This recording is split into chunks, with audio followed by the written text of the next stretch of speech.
រូបតុក្កតាយក្សដែលជាប្រភេទសត្វចំនួន8បានបង្ហាញខ្លួនលើដងផ្លូវយ៉ាងស្រស់ត្រកាលអមដោយសម្លេងភ្លេងនិងសម្លេងប្រជាពលរដ្ឋនិងភ្ញៀវទេសចរជាតិអន្តរជាតិស្រែកអបអរសាទរសើចយ៉ាងសប្បាយច្រើនកុះករខណៈពួកគាត់បានចូលរួមដង្ហែនិងទស្សនាព្រឹត្តិការណ៍ដង្ហែក្បួនតុក្កតាយក្សឆ្នាំ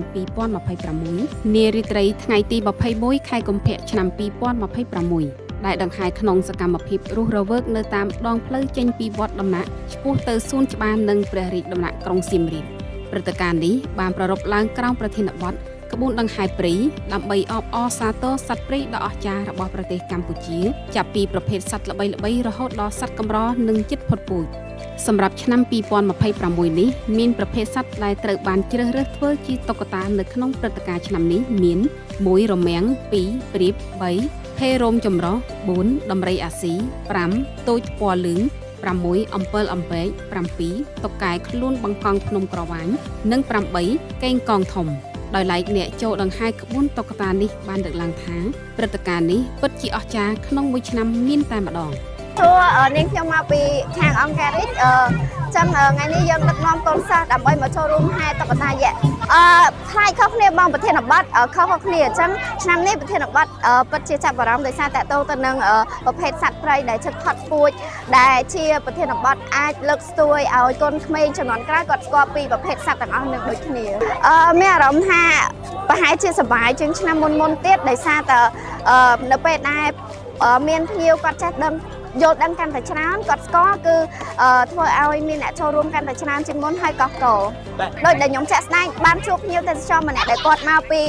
California ហ្នឹងគាត់មានអារម្មណ៍ថាតាក់ទាញមែនតើដែលព្រឹត្តិការណ៍មួយនេះវាជាព្រឹត្តិការណ៍មួយដែលកម្រមានកាត់ឡើងហើយវាជាព្រឹត្តិការណ៍មួយបំផុសឲ្យកូនក្មេងគាត់មានអារម្មណ៍ថាមានសភាពសប្បាយរីករាយហើយផុសកំណត់ឲ្យគាត់យល់ដឹងពីចំណេះដឹងទូទៅកាន់តែច្រើនជាងមុនហើយជាពិសេសភ្ញៀវទេសចរគាត់បានមកដល់ទីនេះមិនថាភ្ញៀវទេសចរនិងភ្ញៀវជាតិទេគឺគាត់មានអារម្មណ៍ថាត្រេកអរក៏ដូចជាសរសើរទៅកាន់ពួកគាត់ដែលជាក្មេងៗគាត់អាចធ្វើ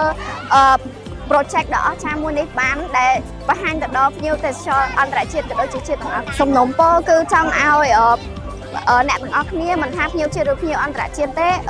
ព្យាយាមថែរក្សាសុខភាពមិនថាទៅទីណាចូលរួមកម្មវិធីមួយណាហើយជាពិសេស